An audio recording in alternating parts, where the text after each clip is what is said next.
Em nome do Pai, do Filho e do Espírito Santo. Amém. Seja bem-vinda, bem-vindo ao nosso canal de orações, espiritualidade e fé. Hoje, nosso segundo momento de reflexão nesse retiro que nós estamos fazendo.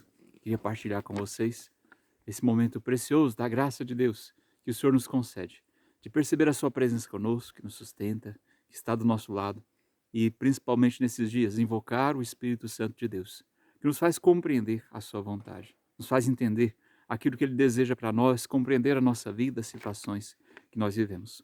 Vamos começar invocando o Divino Espírito Santo, pedindo a Ele que nos ajude a entender a palavra, nos ajude a entender esse momento que nós vivemos.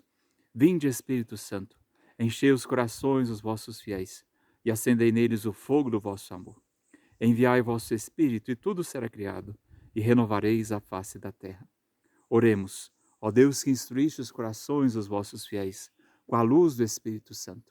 Fazei que apreciemos retamente todas as coisas, segundo o mesmo Espírito, e gozemos sempre da sua consolação. Por Cristo Senhor nosso. Amém. Vamos começar hoje ouvindo um texto da segunda carta de São Paulo aos Coríntios, o capítulo 11, o capítulo 12, versículos de 7 a 10. Capítulo 12, versículos de 7 a 10. E para que a grandeza das revelações não me enchesse de orgulho, foi-me dado um espinho na carne, um anjo de Satanás, para me esbofetear, a fim de que eu não me torne orgulhoso. A esse respeito, roguei 3 vezes ao Senhor que ficasse longe de mim. Mas o Senhor disse-me: basta-te a minha graça, pois é na fraqueza que a força se realiza plenamente. Por isso, de bom grado, me gloriarei das minhas fraquezas, para que a força de Cristo habite em mim. E me comprazo nas fraquezas, nos insultos, nas dificuldades, nas perseguições e nas angústias por causa de Cristo. Pois quando estou fraco, então é que estou forte. Palavra do Senhor. Graças a Deus. São Paulo dizia, e ele repete isso em outros lugares também, que ele tinha certas fraquezas que sempre o lembravam de que ele não era suficientemente perfeito para que ele reconhecesse que a graça que passava por ele, que as palavras que saíram de sua boca, que os grandes sinais que ele realizava, que eram realizados através dele, não eram mérito dele, mas eram mérito de Cristo. São Paulo nos ajuda a entender algo que é muito importante para nós e para a nossa caminhada e para a nossa vivência cristã.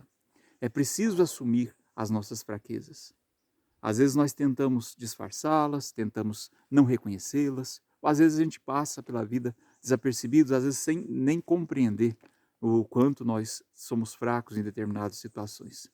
Porque é muito fácil enxergar o erro do outro, enxergar as imperfeições do outro, apontar o erro dos outros. Mas para que a gente perceba as nossas fraquezas, é preciso que a gente tenha a humildade de se voltar para si mesmo.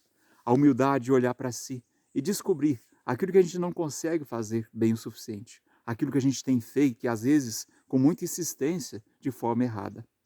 São Paulo nos ensina hoje que ele se gloriava nas suas fraquezas, das suas imperfeições, das suas fragilidades. Porque é na nossa fraqueza, na fraqueza de Paulo, na fraqueza de cada um daqueles que seguem Jesus Cristo, que a graça de Deus pode transparecer. É através das nossas falhas e através das nossas limitações que, quando Deus agir, vai ficar manifesto que não é obra nossa. Por outro lado, reconhecendo nossas fraquezas, nós conseguimos perceber as fraquezas dos outros, mas não como condenação, mas como algo que nós mesmos experimentamos.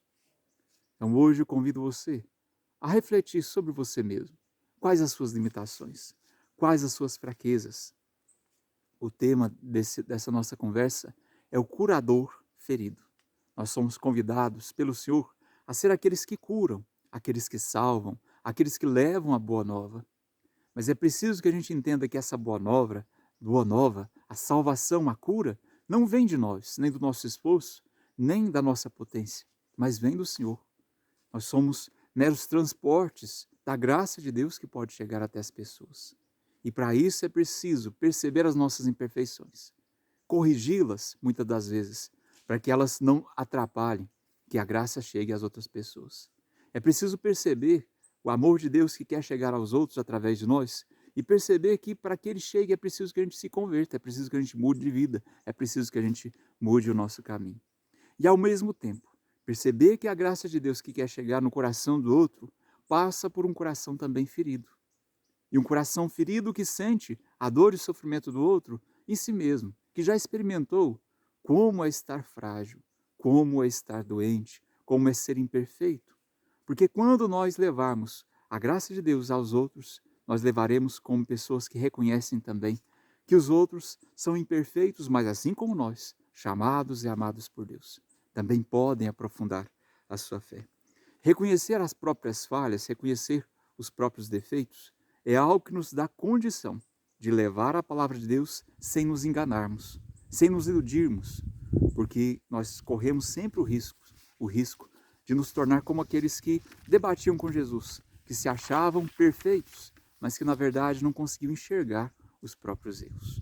Então, o primeiro passo, reconhecer nossa fragilidade, para que nós mesmos nos tornemos mais dignos de levar a palavra, levar a graça de Deus aos outros. Segunda coisa, reconhecer a nossa fragilidade e sentir a nossa dor, a dor que perspassa o nosso coração e a nossa vida, para que nós consigamos ter compaixão, sentir com os outros também as suas dores, para que nos sintamos mais motivados ainda para levar o amor de Deus para aqueles que sofrem ou já sofreram como nós sofremos. É na fraqueza, é na fragilidade que nós somos fortes. É o que São Paulo nos diz hoje. É nas nossas limitações, é quando nós nos sentimos imperfeitos, que nós nos tornamos fortes pela graça de Deus. Nos tornamos fortes pela presença do Senhor que nos sustenta. Descobrir nossas fraquezas e fragilidades não deve ser algo que nos trava, que nos limita. Eu sou fraco, frágil, isso pode acontecer. A pessoa se reconhece fraco e diz, eu não consigo mesmo, então não vou nem tentar. Mas como cristãos, reconhecer nossas fraquezas deve ser um impulso para que a gente se converta e ao mesmo tempo para que a gente dê testemunho de que Deus é muito maior do que as nossas limitações e do que as nossas fragilidades. Um risco que nós corremos, e como eu falei para vocês na primeira meditação, é nesse período que nós vivemos agora, pós-pandemia, com tantas coisas a serem feitas, que a gente fique sobrecarregado. Mesmo quem às vezes já até se aposentou, ou quem não tem tantas coisas assim sob sua responsabilidade. É perigoso que a gente se sobrecarregue. Às vezes se sobrecarrega de preocupações do passado, das coisas que vão vir. Se sobrecarrega das coisas que tem que assumir. Se sobrecarrega com os problemas pessoais ou com os problemas familiares ou dos outros. Então é preciso aprender, como eu disse ontem já para vocês, é preciso aprender a colocar o nosso fardo nas mãos do Senhor. Descansar em Cristo, para que nós nos sintamos mais livres, fugir da sobrecarga, assumir as pequenas coisas e as coisas mais simples e as coisas que são possíveis de ser feitas, para que a gente não se encha de tantas coisas e tantas atividades, para que a gente não se encha de preocupações passadas ou futuras, mas para que a gente viva esse momento que é o hoje da evangelização. É o dia da nossa conversão e é o dia também da nossa pregação, do nosso testemunho de fé. Outra questão que pode nos impedir, de assumir as nossas fragilidades e levar a graça do Senhor adiante é uma dúvida sobre a nossa identidade. Quem eu sou como cristão? Isso precisa ficar claro para mim e para você. O Senhor nos chamou, o Senhor nos convida a sermos seus discípulos e discípulas, mas é preciso que a gente se descubra, reconheça tanto aquilo que é nosso dom, aquilo que são as nossas capacidades, quanto as nossas fragilidades. Perceber o que eu faço de melhor, mas perceber também o que eu não consigo fazer bem, para que eu não insista naquilo que eu não consigo fazer bem, para que eu permita que Deus me use da melhor forma possível para levar o seu amor até os outros. E um outro risco que é externo, mas que pode chegar até nós, que é o da secularização. Viver como se Deus não existisse. Cumprir meros ritos. Cumprir e seguir os nossos preceitos, nossos rituais de fé apenas como algo exterior. É preciso que a gente viva a nossa fé profundamente. E no mundo onde as coisas vão perdendo sentido, onde Deus vai perdendo seu lugar, é preciso que a gente deixe guardado esse lugar mais profundo, que é o da nossa experiência com Deus. Proposta para que a gente possa curar né, essas feridas, para que a gente possa superar as nossas fragilidades. Em primeiro lugar, aprofundar a nossa experiência espiritual. Buscar essa relação interior com o Senhor. E quem nos leva a experimentar o Senhor? É o Espírito. É o Espírito Santo que faz com que a gente consiga perceber as nossas fraquezas e perceber que as nossas fraquezas podem ser uma ponte para que o Senhor chegue às outras pessoas. Permitir que o Espírito Santo fecunde o nosso coração. Permitir que o Espírito Santo nos ajude a entender a vontade de Deus. Uma espiritualidade profunda significa encontrar em cada situação, em cada coisa que nós fizermos, em cada gesto da nossa vida, encontrarmos um sentido, e um sentido que nos é direcionado pelo próprio Deus. E a gente só consegue perceber isso com a luz e com a graça do Espírito Santo. Por isso, uma cura para essas fragilidades, uma cura para essa dispersão que nós vivemos, é encontrar a unidade que o Espírito Santo pode trazer até nós.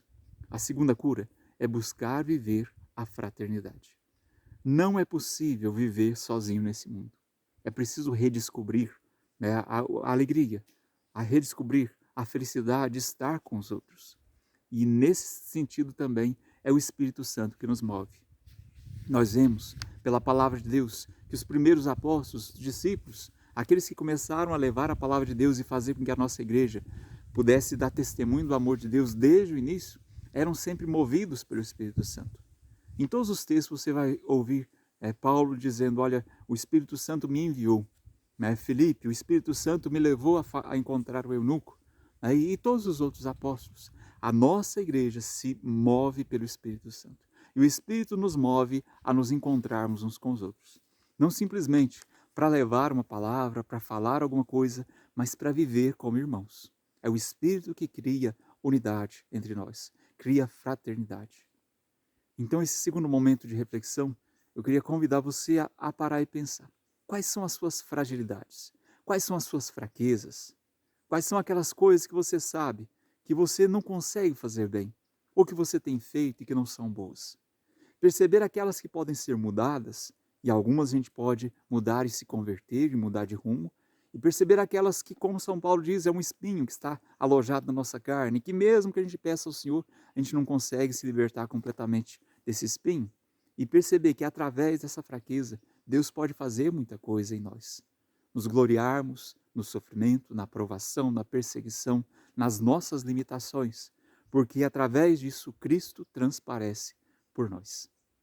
Buscar a luz do Espírito Santo, para que a gente consiga perceber as nossas fraquezas, limitações e também consiga ter misericórdia e compaixão dos outros que caminham conosco, que também são frágeis, mas são amados e escolhidos por Deus. E, em segundo lugar, buscar nesse encontro com o outro um encontro sincero, autêntico, de pessoas que querem ser irmãs, irmãos, impulsionados pelo Espírito, nos tornando membros da Igreja de Cristo, do seu corpo místico, vivendo a fraternidade e o amor entre nós. Vamos terminar pedindo a Maria, nossa Mãe Santíssima, que sabia das suas limitações. Ela mesma diz, eis a serva do Senhor. O Senhor olhou, pôs o seu olhar nessa humilde serva e a achou capaz e competente para ser a mãe do Salvador. Ela se reconhece como frágil, pequena, mas se abre à graça de Deus. Então, motivados por Maria, vamos pedir a ela também que nos ajude a nos abrir à graça de Deus, para que nas nossas fraquezas, limitações, transpareça a graça de Deus, o seu amor e a sua força. Ave Maria, cheia de graça, o Senhor é convosco. Bendita sois vós entre as mulheres, bendito é o fruto do vosso ventre, Jesus. Santa Maria, Mãe de Deus, rogai por nós, pecadores, agora e na hora de nossa morte. Amém. Nós estamos aqui em Piuí, no centro de formação. Aqui atrás você pode ver é a igreja, a capela aqui do centro de formação. Do lado de cá, esse fundo lá para baixo tem o refeitório, do outro lado tem também a sala de reunião. E a gente está em retiro aqui. Eu queria partilhar com vocês esses momentos de reflexão pessoal que eu estou fazendo a partir das reflexões que nos são propostas. E convidar você a se aprofundar na fé também. Eu aproveito e peço a você que chegou até aqui que se inscreva aí no canal, compartilhe com outras pessoas. Vamos ajudar o canal a chegar a outras pessoas para que mais gente possa, com essas orações simples, essas reflexões simples, também aprofundar a sua fé. Muito obrigado a você, fique com Deus e até nosso próximo momento de oração. Em nome do Pai, do Filho e do Espírito Santo. Amém. Louvado seja nosso Senhor Jesus Cristo, para sempre seja louvado.